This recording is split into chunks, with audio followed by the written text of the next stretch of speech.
Los cálculos más prudentes determinan que el canje de deuda significa que la deuda ha crecido 70.000 millones de dólares por actualización del SER. Ojo, por la actualización trucha.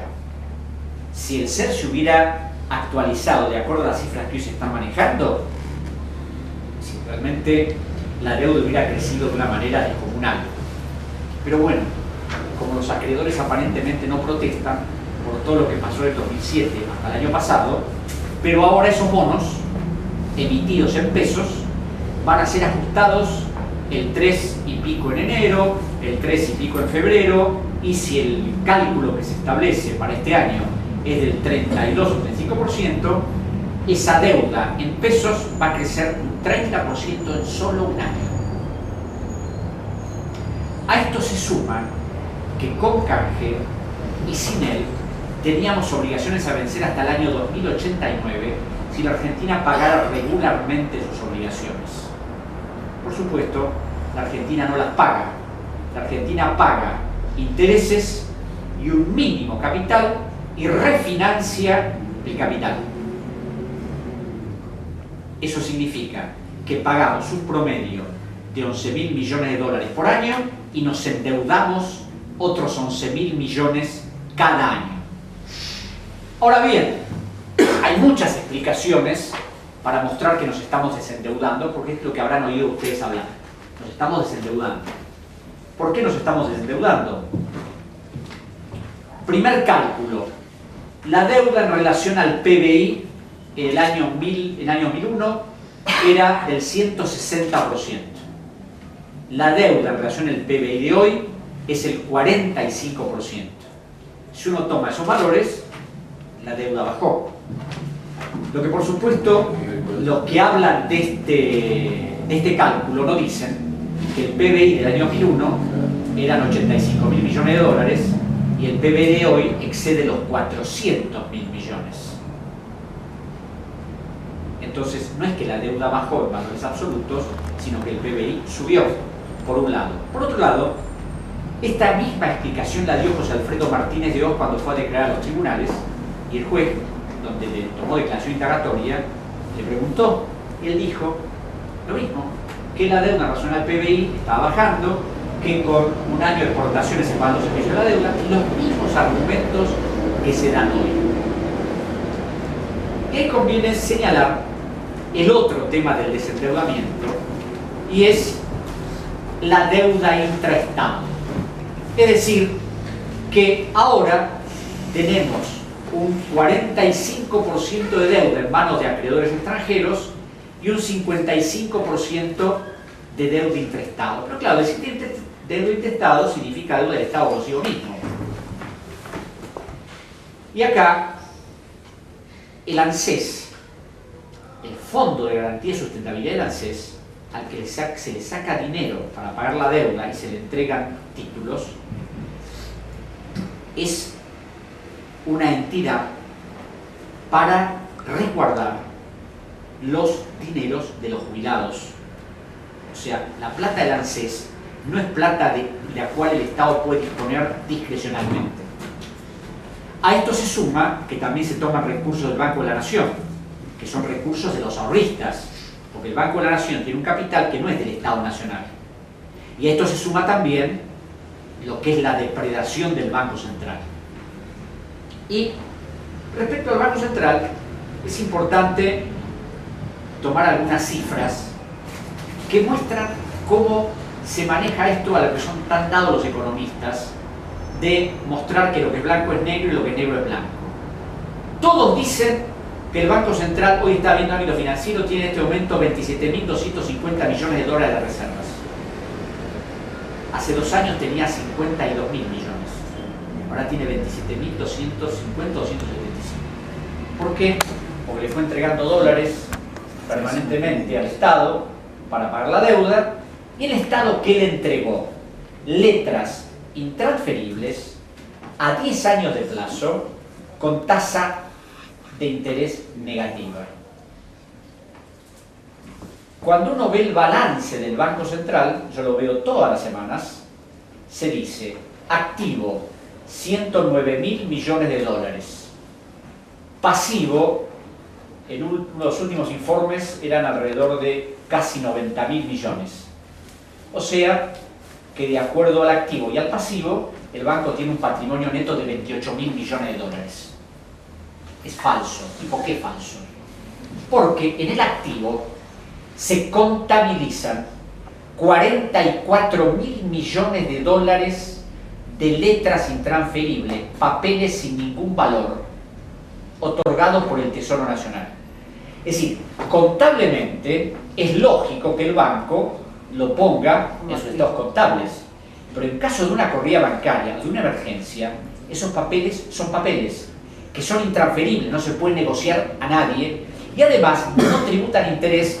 ¿Por qué? Porque los decretos presidenciales y la forma en que están emitidas las letras dicen el banco, la letra pagará la tasa LIBOR menos un punto porcentual.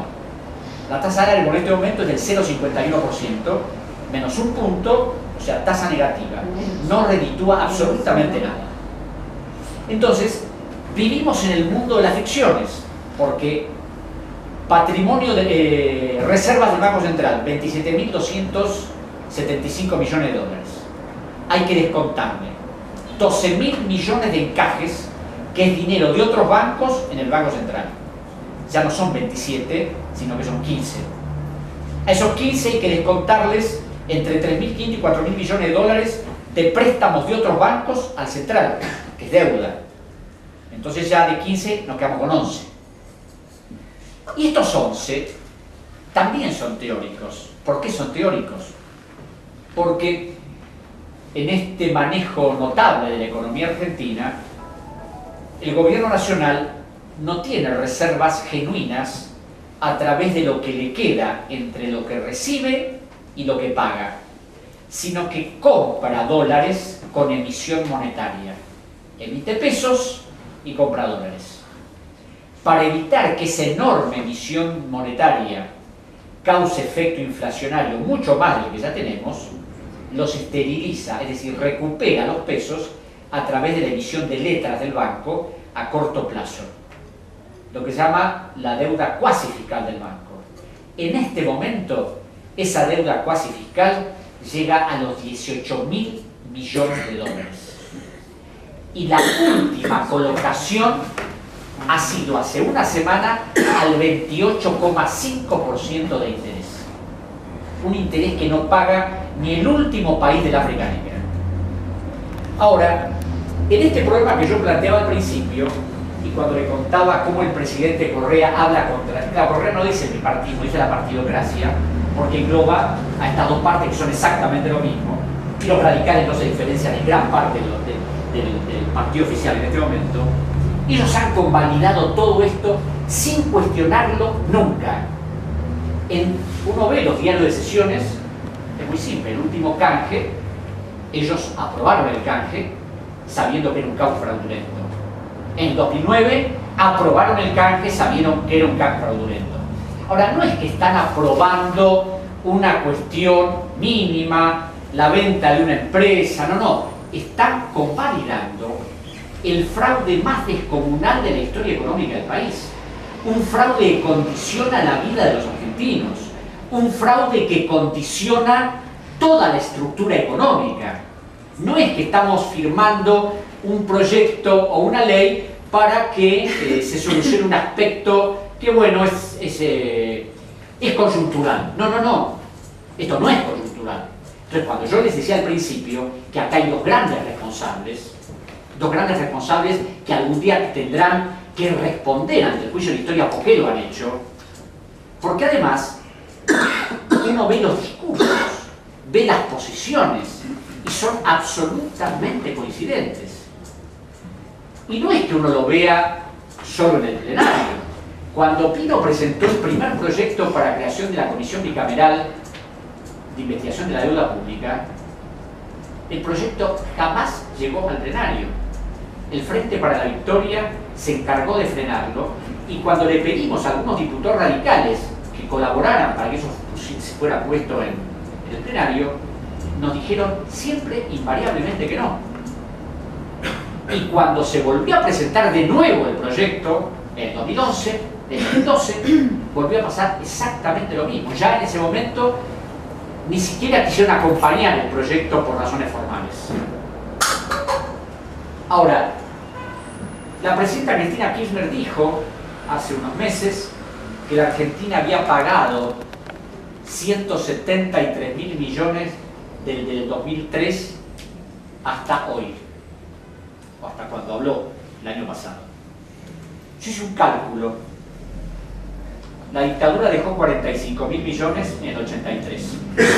La Argentina pagó de 1983 a hoy 399.500 millones de dólares y hoy debe, según cálculos prudentes tomados sobre la base del último informe oficial del Ministerio de Economía al 30 de junio del año pasado, no sabemos lo que pasó en estos últimos 6 meses, debe 220.000 millones de dólares.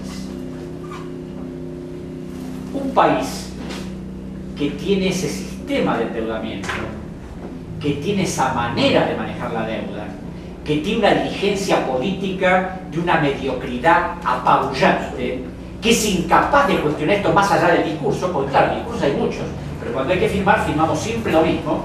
Entonces, claro, es decir, no hay posibilidades de que esto cambie.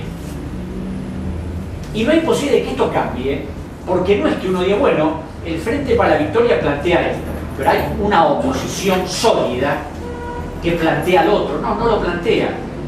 Hay algunos grupos, Proyecto Sur concretamente, el Partido Socialista que en su momento planteó, pero la otra fuerza más importante que es la Unión Cívica Radical ha sido invariablemente cómplice de todos los procesos del 83 hasta hoy.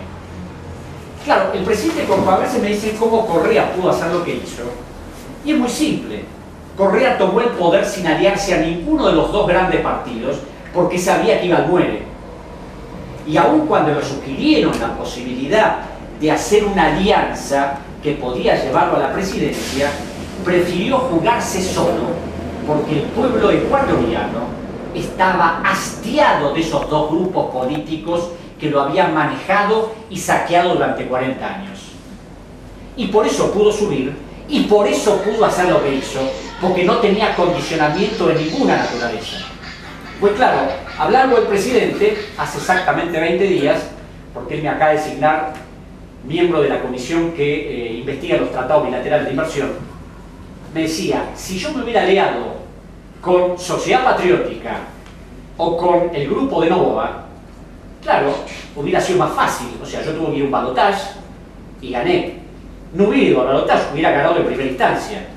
Pero después, ¿cómo hubiera podido hacer lo que hizo?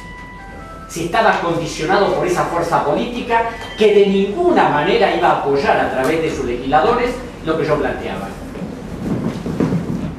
Entonces, claro, por eso pudo tener la decisión política de enfrentar el sistema financiero, de hacer lo que hizo con la deuda, de investigarla, de cuestionar todo el proceso y de negociar como negoció. En la Argentina hacemos exactamente al revés. Por supuesto, hacemos al revés porque es como que hay una idea metida de que otra cosa no se puede hacer.